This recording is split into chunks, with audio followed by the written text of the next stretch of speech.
I now request the speaker to begin. Thank you. Thank you. And it's my privilege to be talking to all of you today about the work we have done about the sensing in agriculture and kind of affordable tools that are really needed in agriculture.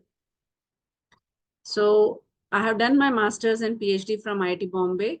And I think it is in 2011 that we started working on agriculture. So in last 14, 15 years, we have done a lot of innovations. And today I'll be talking about some of those, whatever the learnings we have done so far in agriculture and in other domain. So when we talk about, let's say, all of us are now very worried about, and these are burning challenges, right? Climate change, water conservation. Everybody is talking about sustainability, bringing sustainability in all the domains, also in agriculture, food security. Even if we talk about human health, our food quality, I think agriculture is part of all these systems, what we are talking about. And when we talk about agriculture, soil is the heart of agriculture. So now, how do we maintain the health of soil, which is alive, which is not a dead, which is a living thing? How do we maintain the health of that soil so that all our challenges which are surrounding in agriculture, right, can be taken care of? When we improve the soil health, human health can be improved. When we improve the soil health, even it can impact climate change, the release of nitrous oxide or carbon dioxide. And when we have to talk about soil health, I mean, if we have to talk about human health, whenever we are sick, we are sending our blood samples to lab. And then based on our blood report, we are taking care of what needs to be done. So same thing is true for soil. Now you have to send a soil sample to a lab. Unfortunately, there is a huge number of farmers, a lot of land, and we do not have enough labs. So this is a typical, very minimal instruments that are needed in a to set up a lab. For nitrogen, you need a Zeldal. For phosphate, you need a spectrophotometer. For pH and DC standard meter. For potassium, you need another flame photometer. So is it really possible to set up a lab at every corner of the village, right? And having electricity, having a skilled person, having infrastructure. There are huge challenges. So let's see what one can do. And when we talk about agriculture, let's say, can we also imagine what is the agriculture when you think about India? What comes to your mind? It's a traditional farming. But when we talk about agriculture in Western countries, in Israel, in US, in Netherlands, it's all technology based agriculture. And because of that, even though we have 50% of the population doing some form of agriculture activity, still we are not contributing enough to our GDP. So what are the problems? Why are we not able to go ahead and improve our productivity, improve our land, improve the crop health, improve soil health? Because there are a lot of challenges in agriculture and we are not new to those things. Everybody knows that land degradation, putting excess fertilizers in the soil is a problem. Over irrigation, our water stressed irrigation, depleting groundwater, and climate change definitely are adding to all this. So what is possible? How can we do it? Can we go ahead and do some kind of bring the technologies, what is being used in West to India and use it like satellite data, drones, robotics, food quality, IoT systems? We can, but we need to adopt all these solutions, keeping Indian conditions in mind, keeping Indian economical conditions, also the size of farms that our farmers have, the small packets of land. A small farmer of USA is very different than a small farmer in India, right?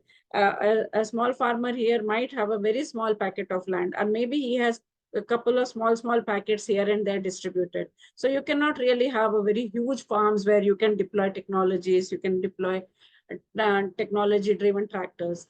We need to work on solutions that are adaptable to Indian conditions. And when we talk about solutions, and we also nowadays we are all talking about AI analytics and AI/ML. We need a lot of on-ground reliable data from ground. So what are different ground data that we can use to deploy the systems, deploy sensor-based agriculture or sensor-based precision agriculture data So these are just some of the examples that you can have data from. You can have leaf sensors, you can have leaf sap sensors, you can have soil sensors, and so many and so forth. So what we have done now, giving this background, as I said, I started working in agriculture in way back in 2011. So from 2011 to fast forward 2025, we have worked on a lot of innovations. Our vision was to, as I said, all the challenges that I pointed out so far. Our motivation was to, can we build something which brings technology to Indian farmers, which is not intimidating. I mean, we don't want to bring some technologies which would really be very difficult for the farmers to use, and you need a skilled person, and you need a very education and a very hi-fi scientist. Then those technologies are not scalable. Can we build something simple? You can make the technology, inside the technology, the machine as complex as possible, but the operation, the person who is operating should be even a college dropout, even a woman farmer, anybody and everybody, and at any place should be able to use it. So as I said, what are the important things when we talk about, let's take an example of farmer's life cycle. So when he's preparing the ground, preparing the soil, or preparing the farm to start his, sowing the seeds and then growing the crops, the first thing is he needs to take care of soil. How healthy is his soil? What is it deficient in? What is it sufficient in? Is it something excess? So first thing is you need to test the soil. So what we developed is, can we make something like a glucometer? See, when we talk about, as I said shown in my first slide, to do a soil test and send a soil test to a lab, you need 4 different instruments to do a basic 6-parameter soil testing. If we want to do micronutrients, you need to bring in ICPAS or ICPMS system. Again, it's a 1 crore system, right? So can we set up these labs, and do we have enough infrastructure for every farmer to go and do the soil testing? Absolutely no, and it is not even possible. So what we did, can we combine all that and make a small device like a glucometer? For glucometer, we are able to manage our diabetes. We are only doing blood glucose, but soil has multiple parameters. Can all the parameters be tested by a single machine? So that is what we built, something called NutriSense X. It's just like a glucometer for soil, and it can test both macro and micronutrients. So that's an innovation we did. It took us a lot of, I would say it took us around more than a decade of research and development and trial and error of different technologies. This is an electrochemical based soil testing machine.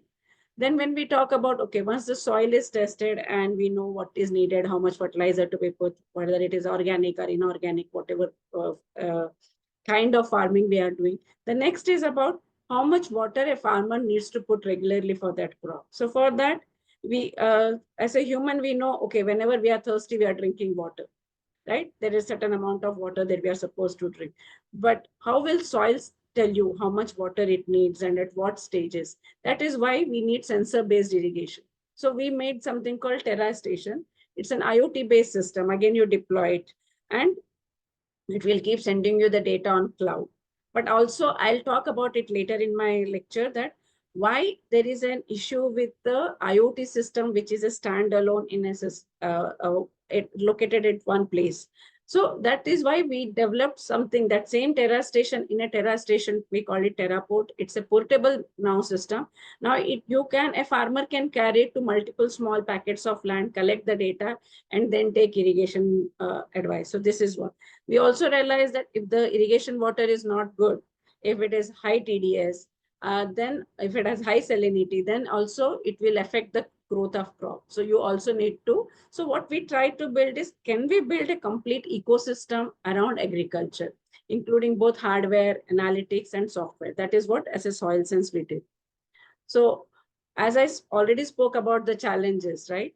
How are we solving those problems? So as I said, NutriSense is now, because it's a device you can see on those pictures, that a woman farmer using our device at her office in FP or at near her home, and then as a rural youth goes to a farm, and there the farmers come up with a soil sample and instantly does their soil testing, which is of a lab grade accuracy. It's a chemical based soil testing, and he does it and he provides results. Now the farmers know. So with this, we have actually shown 40% reduction in the input cost. That is the reduction in the fertilizers. They were overusing some of the fertilizers. With our moisture-based system, we have shown the reduction in the water conservation for agriculture. And when we are doing everything very precisely, you definitely will see the improvement in the productivity and the soil improves. So as far as the impact is concerned, so in last whatever time we are working in specifically about NutriSense, as I spoke, that we have covered more than 15,000 hectares of land. Our product has been in 8 countries, and we are now partnering with farmer producer organizations, VLE, village level entrepreneurs, training women farmers, and also because we are talking about sustainability, we are also aligned with SDGs, Sustainability Development Goals. So while improving soil, while improving the productivity, we are meeting the SDG 2 goals. And similarly, I'm not going into details, but yeah, we are also aligned towards it.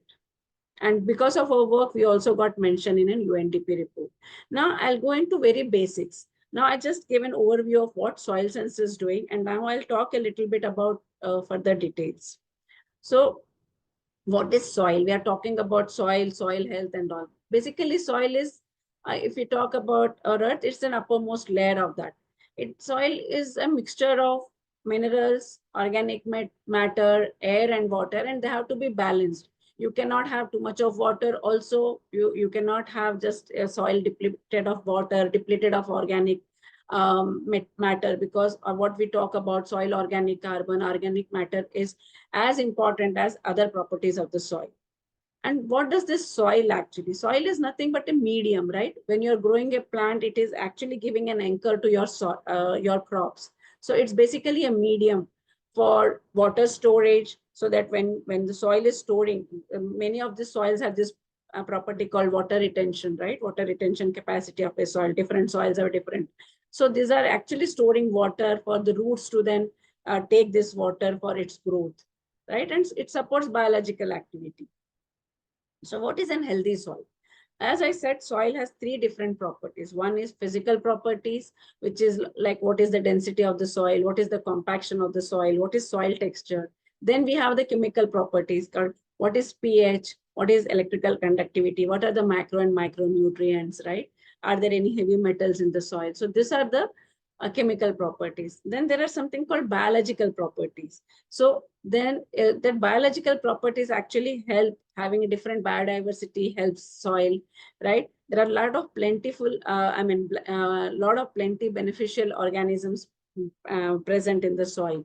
And all this actually keeps the soil, all these are needed to keep soil healthy. So as I said, texture. What is texture? So when we talk about physical characteristics of soil, there's something called soil texture. We'll talk about it, soil triangle, and what it is, right? Then what is the structure of the soil? So even when we are disturbing the structure of the soil, then also the whole, I would say the soil, the health of the soil deteriorates, right? You should not break the structure of the soil. It is arrangement of how the soil particles are arranged. Sometimes the structure, there is a little bit of air gap where the water can go and hold, where air can, so the roots can have a respiration, right? Roots can also respire. Then the color indicates organic matter. Darker the soil, higher the organic content it has. And then what is the depth of the soil? Sometimes you'll see that after 7 inches or 10 inches, then there is a complete hard layer. So the roots really cannot go down. So what is the depth at which the soil is present? The temperature of the soil affects biological activity in the soil. So this is a soil texture. So now soil is mainly contents of sand, silt, and clay. And what proportion of sand, silt, and clay is present in the soil defines the soil type. It could be sandy soil, it could be loamy soil, silt loam, and all that, right? And texture is one of these physical properties. They are generally not changed. You can actually add some organic matter content and improve the water retention capacity. But texture is generally, it's a inbuilt property of a soil. Now, what is this water holding? As I said, different soils with different soil texture will have a different field capacity, or you can say water retention or water holding capacity. Now a soil let's take an example of a sandy soil. Now, sandy soil, you cannot really store water. As soon as you put, the whole water will drain off. So it has the lowest water holding capacity. If you take a clay soil, it has the highest water holding capacity. So there is something, there are three properties of soil with respect to water. One is soil saturation, where all the pores that are present in the soil are filled with water.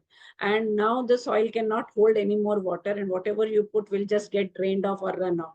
That is the saturation limit of the soil. Now, once you, let's say you have irrigated your soil, and after 24 hours, with help, whatever, because of gravity, the whole additional water is now drained off, and now there are only certain air pores and certain water pores, that are certain pores in which water is present. Then at that time, what soil is at the field capacity. And when there is no water left, and the plants really cannot take, our roots cannot suck any more water from that soil, then that soil is called at the wilting point. So these things are very important when we are planning an irrigation, when we are developing a sensor, because sensors should work, sensors should be able to detect what is the water holding capacity of the soil, this particular soil, and at what percentage the farmer should irrigate or not irrigate. So this parameters becomes very important when you are even developing a sensor, a moisture sensor for the soil. Now, so this is about the moisture. Now, as I said, another physical property of the soil is soil compaction. Now, what is compaction? Very highly compacted soils are not good. Generally, what happens if soils are wet and we move a tractor on it, the soils will get compacted. There won't be any possibility. The soil things, whatever you call the aggregates or something, have come up so physically near that the roots do not have a space to grow at. Even if you put the water is not easily what you call penetrating or percolating in the soil. So highly compacted soils are not good, right? Because it doesn't even have air for the roots to breathe. So you need to, and how do you measure the compaction, right? Compaction, it can be either measured in the lab by taking a, what you call, there is an instrument from which you can take the bulk of soil and then take it and measure the density using oven. Otherwise, you can have this handheld instrument called a penetrometer, which students can also design, and then that can also tell you the compaction. Similarly, you can also use soil moisture sensors indirectly to understand the soil compaction. Now let's move to the chemical properties of the soil. So we know that there is, as I said, macro and micronutrients are important chemical properties. So in macro, what are the important parameters apart from pH and electrical conductivity? Nitrate, nitrogen, phosphorus, and potassium. These are three important parameters, and each parameter has an importance in the crop growth, right? And these are called macronutrients because these are needed in larger quantities, and deficiency in this leads to poor yield and stunted growth. But at the same time, if you put excess fertilizers, it is also going to degrade the land. It is like a human body. If we are deficient in B12, we are supposed to take certain proportion or certain mg of B12. But if you overdo it, then that same thing will become toxic and deteriorate our health. And same thing goes for the soil. The green revolution was good to improve the productivity, but then there are a lot of side effects of green revolution now because of excess fertilizers. Our land are getting degraded. Those things have become like toxic. Not only that, it is affecting soil, but excess fertilizer. For example, you put more nitrogen, it converts to nitrate, and the nitrate is very mobile. It leaches when you irrigate, and if it is excess, it leaches into the water and your groundwater, and it also contaminates your groundwater. And the same groundwater, now if you're drinking with high nitrate, it is going to affect. So that's why I said agriculture is connected to human health, it is connected to food security, it is connected to environment, because higher nitrogen will release nitrous oxide, which is 300 times more dangerous than carbon dioxide. So we need to keep all this in a balance. Now, there is also one more thing as a scientist I would like to bring in here is there is nitrogen. But we are measuring mostly, if you go to the lab, we measure total nitrogen, that is Zeldal. I showed one of the pictures in the very first yellow color machine. It's a Zeldal machine. And we are measuring nitrogen by Zeldal. But what happens when you put urea or any form of fertilizer which has nitrogen, there is a nitrification cycle that takes place, and that nitrogen gets converted to nitrate and some form of ammonical. But majorly, plants take nitrate form of nitrogen. Now, if we don't measure nitrate, nitrate gives you the actual real-time status of the soil, right? So our system, what NutriSense, when I was doing research and why I'm specifying, nobody specifies this very in when we read agriculture. They generally talk about nitrogen and nitrification cycle, but not importance of nitrate.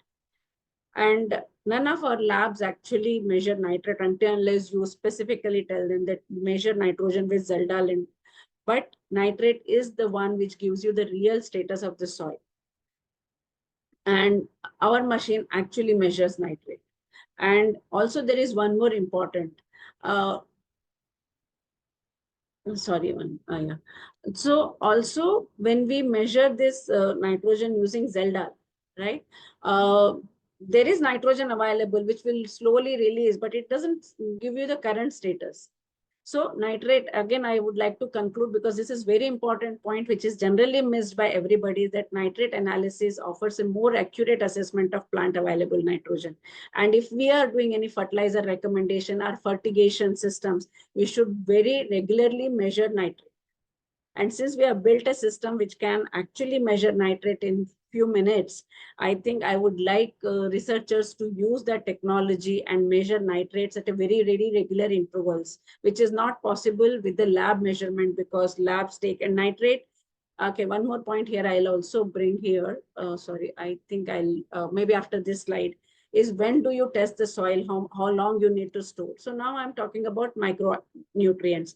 The way macro are important because they are needed in large quantities, there are a lot of micronutrients, right? And these are also important. This is more like a immunity boosters. They are not really, I mean, I won't say that way, but they are not as important as the macronutrients for the growth stage, but they are important to maintain the immunity. Let's say if plant is getting certain disease and certain of this are there in the balance, then the plant has high immunity to tackle that disease. So these are more for immunity boosters, you can say, indirectly. Then the pH is very important. And what is the importance of pH? Very acidic soils, whatever is available as a as I was saying, that micronutrients, right? You take any example like ammonium. When the soil becomes acidic, the same that will become a kind of a toxin for the plant in a very simple language, right? And when the soils are very alkaline, even those micronutrients that are present in the soil may not be available to the plant.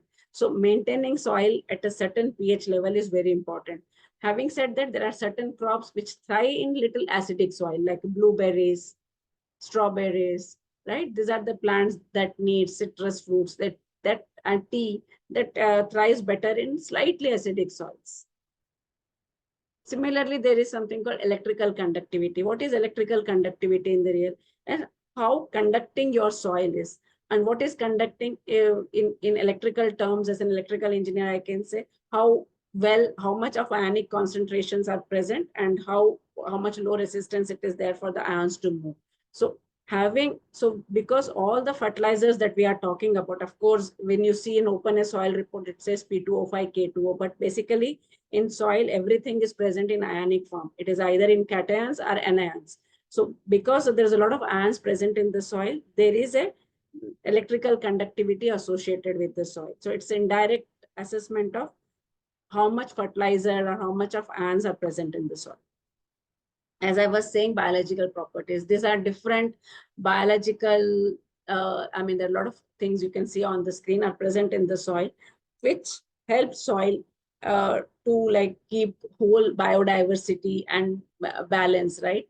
Bacteria, fungal, everything is needed in the soil, right?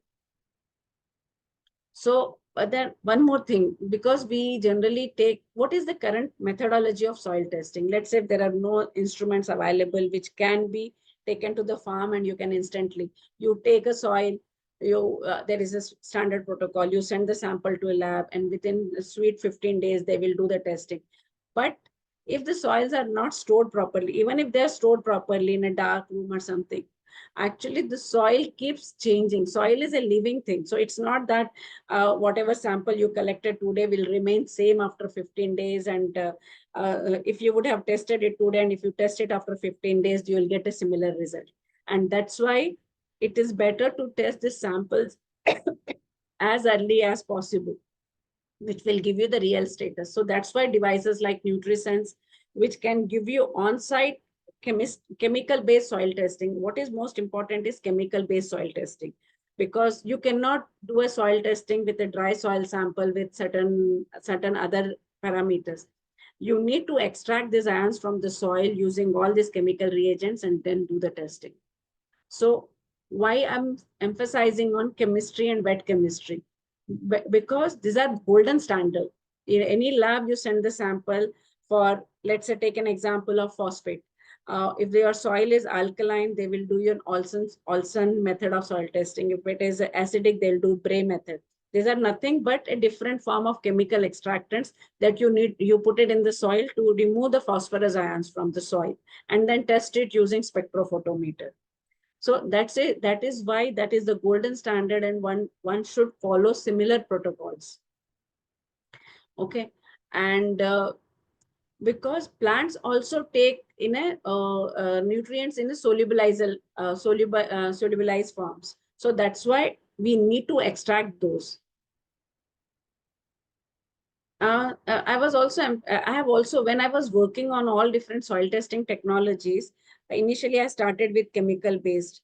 Then I thought, okay, there were a lot of research happening, and they were doing some soil testing tools or devices were coming out outside India, where they were saying chemical free soil testing. So they have you dry soil sample and you put it in a plate, and then you have a spectroscopy system or some kind of a system that gives you certain spectrum, NIR based. So you have some LEDs which are throwing light on that, and whatever light is reflected, you collect that light in a photodetector, and you accordingly build some predictive models, some AML, AIML, not AI, just a machine learning models to predict what is there. So what happens with that kind of technology? Soil assist, it is not a dead sample, it's a live sample. So if there is a moisture present in the soil, or if the soil and soil keeps changing over time a little bit, right? Because there are, so this kind of models are not very accurate. Today you build a model, but there is a possibility that that model may not work for the same soil maybe after a month.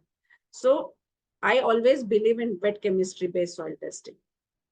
Then there are a lot of colorimetry. So there is a chemical, but what we are doing is electrochemical, just like a glucometer. So we are putting chemicals, and then we are actually extracting the ions and then putting those ions on our sensor and measuring it. We are measuring the current. So it's basically a proper quantitative way of soil testing.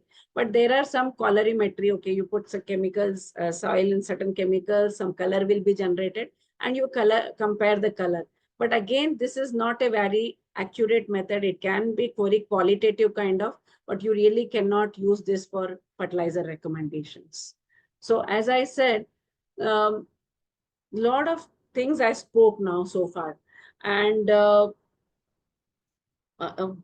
also kept on referring to why NutriSense X. What is why NutriSense X and why it is so reliable.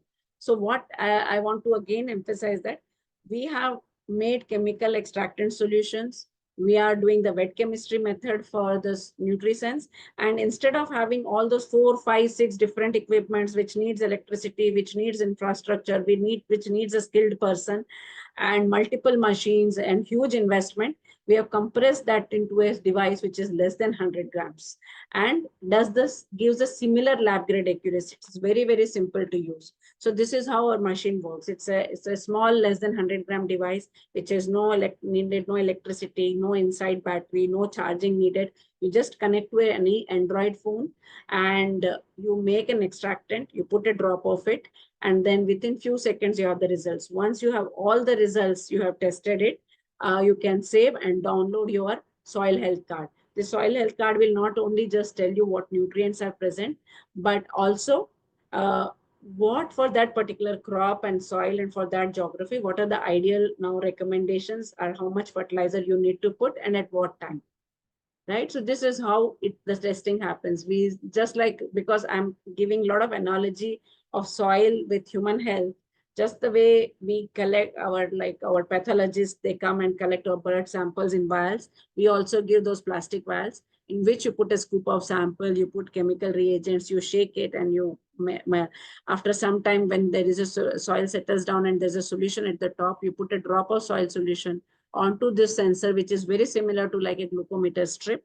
And then within few seconds, you have the results, right? So this is how one can actually avoid the challenges of storing the soil sample and taking 15 days. Instead of 15 days, you can do the soil testing in 5 minutes and you have the fertilizer recommendation. And it is very simple. Anybody can use it.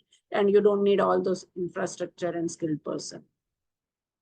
So I just go ahead, or do I have any audience who will ask any questions or something? Then you can proceed, ma'am. Later I will take up questions. Okay. Maybe you can speak for another 5 to 10 minutes. Then I Okay. will take up questions. Okay, how much time is there? So now next I will talk Now about it is 3:35, ma'am.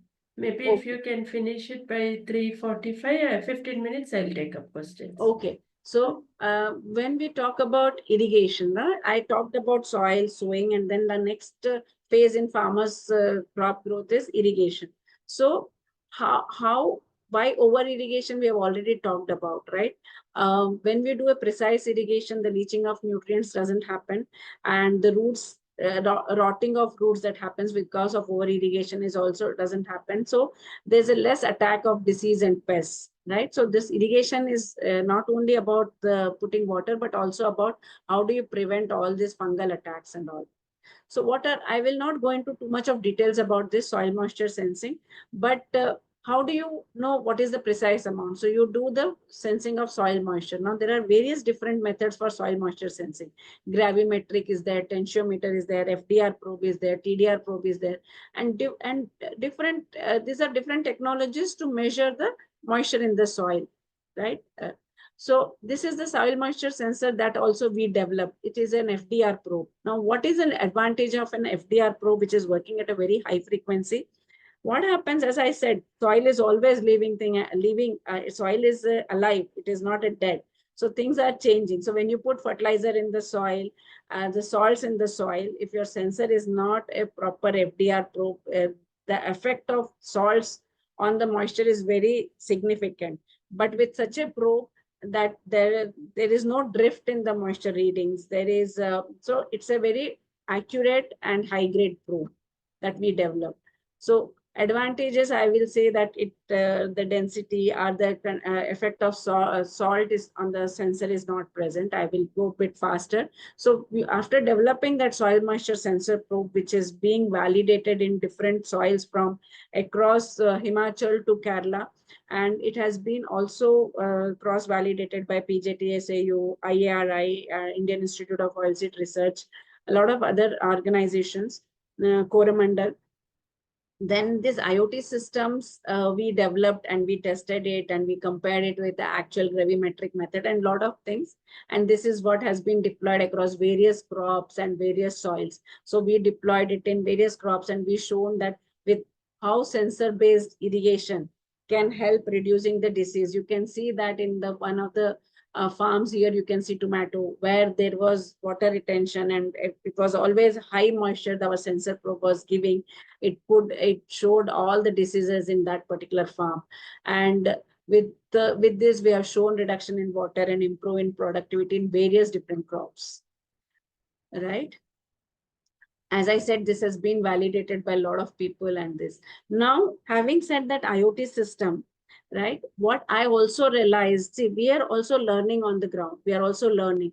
But I realized that when you take a farm, right, a farmer having very small packets of land, and now you put a small farmer cannot put a IoT system in every packet of his farm, right? He has a small farm packet here, or he has there. He cannot put it, right? And if you see soil, field also has a lot of variations. field can be slopy. One side could be water logging, the other side could be a dry patch. So putting single system is not a clear representation of whole farm.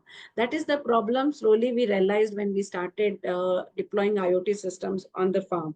So what we did is, because of this variation, we want to develop a system which is easy to share among farmers, which farmers can carry just like an umbrella and just poke it in different places and collect the data and push, generate moisture maps, gets an irrigation advisory. So that is what we built with something called Terrapod, which is soil sense measurement of moisture on the go, right?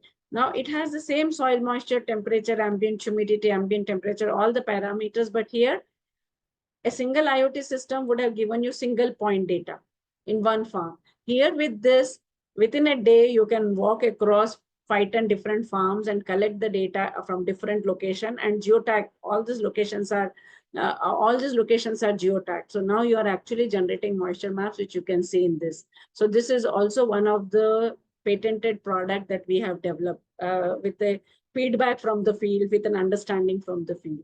Now here in this, when you are capturing that data, whenever the soil is dry or the moisture is low, it will also guide you about the irrigation, that this is very dry, immediately irrigate, or this needs irrigation, within a day you can irrigate, and it is over irrigated. So all that, plus you have all the past data, you also have a disease prediction models, everything is there, right? Now, because we have talked about so much about sensors, right? And everybody is now talking about AI. How can AI help in agriculture, right? So here, once you have a reliable data on the ground, you can use AI for predictive analytics, like you can build models for crop diseases, right? If this is the data, if this humidity is so high for so long, there's a possibility of lead blight in potato or bacterial blight in pomegranate. You can generate a decision support system. Let's say you have tested a farmer's farm and it has come out to be acidic, but then it will take some time for the from that acidic soil to become alkaline and grow some other crop.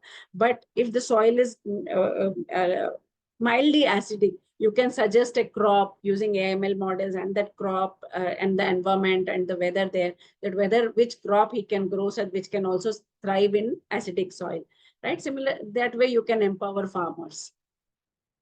Similarly, for different domain also, like in climate resilience, right?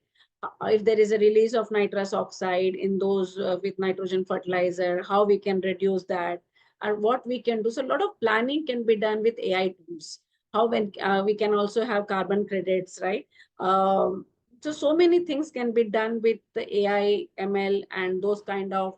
If you have a reliable data on the ground, without data, people are building AI models that will not take us anywhere.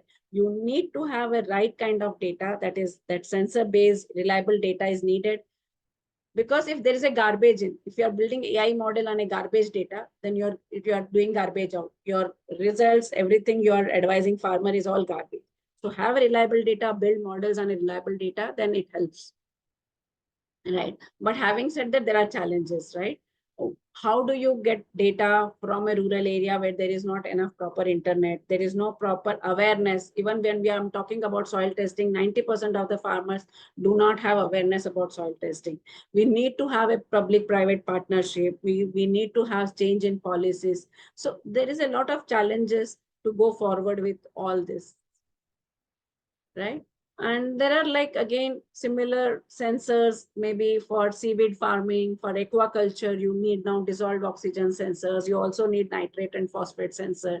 You need salinity. So different turbidity sensors, how clear is the water. So when you do seaweed farming or maybe aquaculture, you need other different types of sensors, which you need to build and deploy, right? And agriculture robots, right? That's also coming up for harvesting, mechanization. The labors in agriculture are getting, they are not there. That is one of the problem agriculture is facing, because most of the people are coming to cities. So bring robotics in agriculture, right? Apart from that, as I said, 90% of the farmers do not have awareness about soil testing. How can we bring this awareness? So what we thought the best way is to create this awareness, tell young minds about this whole technology and why technology in agriculture is needed then only we can become like Israel or Netherlands and West. So what we are also trying to do is partnering with schools, rural schools where these students are, kids are farmers, right? And if somebody is also dropping out from school, they still understand. So we are introducing this technology at 7th and 8th standard. So you can see one of those pictures that how creating technology awareness among students and partnering with students. So I'm also, through this lecture and through this, I'm saying that we are very open, and please, we would like schools to come forward and partner with us because our technologies are very cheap. We are also very, very open to creating awareness, partnering with them, right? So you can see the students doing farmer camps and teaching those local youths about soil testing, doing their soil testing, going on to their farms.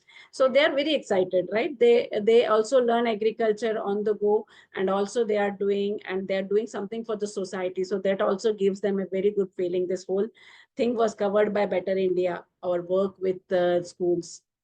And so just as a final thing, I want to just recap that as a soil sense, we are not only building hardware, but we are building hardware plus software. So we have multiple apps, mobile app for farmers, mobile app for agri-wise consultants, and there is an admin app where you can actually sit in one place and see what is happening in your organization, how many tests are happening, what is happening, what are the water resources you have, what is the water quality of the water resources, all under one platform.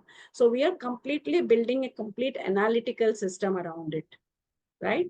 So thank you. This is where we are. So currently we are in 8 countries and 15 states in India. And some of the testimonials you can see, you can visit our YouTube channel. You please subscribe to our YouTube channel. You can search Proximal Soil Sense YouTube channel, and there you can also listen to testimonials. And I'll be very happy if all of you subscribe and come back and write to me. And if with any queries or for any collaboration, I'm very, very open to it.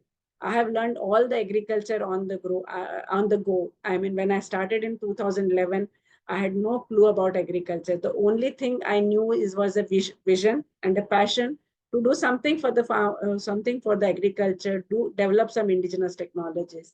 And thanks, today I'm here. And thanks again, once again, for giving me this opportunity. Thank you very much, ma'am, for a wonderful presentation. I will take up the questions now. In the meantime, can you please stop sharing the screen and so that we can see your full video? Yeah. The first question is, what is the initial cost of implementing smart sensing systems on a small farm? So different systems. For example, our NutriSense machine is just around 40,000 rupees plus 18%, whatever the GST. So it is the cheapest machine, I would say, if you compare any technology across India or across global, right? So that is how. It's just a 40,000 rupees to start implementing soil testing. Okay. Are there government schemes or subsidies supporting this technology in agriculture? That is a tough question. I really don't know, because I don't know what is, there is a subsidy on soil testing, but again, what happens is the government has empaneled certain devices, right? I don't know what devices. So if you develop a new device, I'm also looking at that if government can empanel our device. So that work is in progress. I've already talked to secretaries of agriculture, and we have also got a validation from Tamil Nadu Agriculture and IRI. But we are still waiting for that empanel and subsidy. We are trying our best, but I don't know. So that's a tough question. It also depends on if there are any state agriculture department people present or have access to your website. We are looking at it. So when I went and met central government people, they said any state can actually take your technology and provide subsidy if they want to. Okay. What are the challenges faced by small and marginal farmers in adopting smart sensing tools? Awareness is the biggest problem, and trust. See, what has happened is, I should not tell on the public platform, but there are certain things that have happened, and farmer have completely lost trust in soil testing, right? So we have to again make them unlearn and make them relearn and give them create a kind of, what you say, an example for them. So that is what we are working. We are working with organizations who are working with farmers. And what happens is most of the farmers, when I actually came up with this product for small farmers, when we went and talked to the farmers, farmers said that we are not interested in soil testing because when we send our samples to lab, first thing is we don't know when we will get back the results. They have a very small window to apply fertilizer, right? If they're expecting results in 2 days, and if you take 10-20 days, they will not even wait for the results. Next time they will not even send the sample. Second, they say even if we send the sample and we get the report, most of the villagers, most of the farmers in the same village are getting almost like a copy paste reports. They said, then what's the point? So these things have actually made them not trust. Now, when I develop this technology and take it to the farms and show and do their soil testing in front of them, now slowly we have to rebuild their trust. So that is the challenge. Awareness, trust, these are the two major challenges. Okay. How can data privacy and ownership issues be addressed in smart farming? Pardon? How can data privacy and ownership issues be addressed in smart farming? So these are policy level issues. Let's say in my case, when you are like, let's say onboarded as a client on my thing, I'll make sure that your data is not shared with anybody. Your data, only you have access to it. So that is how. I am not here taking the data and making data as a business and selling the data to some third party. So that depends individually on an organization, what are their ethics, what they are doing with that. So there are organizations, again, I will not name them, which has taken the farmers' data and not given anything back to the farmers, but have used that data for their own purpose. So it all depends on, if finally it boils down to your own ethics, what you are doing it. And then something should be done at the policy level. Because data is needed. If we say that until unless we have data and data is available in the public domain, of course you can remove the personal thing. How can we expect AI people or experts to build models? So data is necessity to take the second step in the agriculture. But then how do you take it? What do you give back to the farmer? What is your understanding? How much of that data can be shared? How much that all needs to come at a policy level. Okay. Are there any case studies or real life examples showing improved yield through soil and water monitoring? Yes, yes. So whatever numbers I have given, they're all real life examples. We have done work with a lot of people. So everything I have quoted numbers, there is a case study behind it. So 40% reduction in chemical inputs is a case study. Reduction in water. This is a not single case study. We have not done on one case and like we are publishing something. It is something on the process. Also, in some cases, if there was no reduction in chemical inputs, what we have shown is precise application of fertilizer. For example, a single thing which I have not presented, in Jharkhand, we started work last year, almost 1.5 years back. And the soils were very heavily acidic. So we started doing intervention to bring soil to little neutral. Now we see that their soil, now when the testing is happening with our system, we see soils have become slightly better than what they were 1.5 years back. So we have tried to improve the pH of the soil, right? So these are all, everything is a real life example, what I am talking about. Okay. Can smart oil sensor help in determining the right time for planting or fertilization? Yes. Okay. The answer is yes. One can go into how detailed, how do you do it, when do you do it, is all depends also on weather, on the sensor data, on the weather data, on which crop you are growing, what is available resources. So yeah, but that is where I said, if you want to automate it with a lot of data, when a lot of data is available, you can actually make this as a automatic decision. But yeah, answer is yes. Okay. What inspired you to start Proximal Soil Sense Technologies, ma'am? I said I started my PhD when I was 45, right? And my aim to do PhD was not to like get a doctorate degree. My aim to do something was to build something which will have an impact. So I had multiple things in, I could have gone into health, human health. I could have, so agriculture and human health, these were the two things, and defense. So when I saw in my department, I did my PhD from IIT Bombay. So either there were people building technologies for defense, then there were people building technologies for human health, like kidney biomarkers, heart biomarkers, but nobody was looking at agriculture. So I went, met farmers, I went to IRI, and I used to read a lot of reports about farmers committing suicide, how the things are happening in Netherlands and Israel, right? General awareness, right? As an aware citizen newspaper. So I thought, why not work in agriculture? So that is when I started. With zero knowledge in agriculture, I started in 2011 as my PhD. 2025, I'm at this stage. I got invited by you people to present something. So I think I have done something, at least in agriculture so far. What were the biggest challenges you faced while starting up in the agri-tech space, ma'am? So I'll tell you challenges, just not in agri-tech space. I'll tell you challenges as a woman entrepreneur starting her journey of entrepreneurship at the age of 50. First, people don't talk. People generally don't say, okay, but there is definitely a bias when it's a woman founder, right? At this age, second barrier, right? Third, it's an agri-tech. Whenever there is an investor who wants to invest money, he wants a quick returns, right? 5x, 6x. Agriculture cannot give you that. See, soil itself takes so much of time. If soil is, deteriorated, to improve the soil, it takes many years, right? It is not something that you do something today and next year you see the huge difference.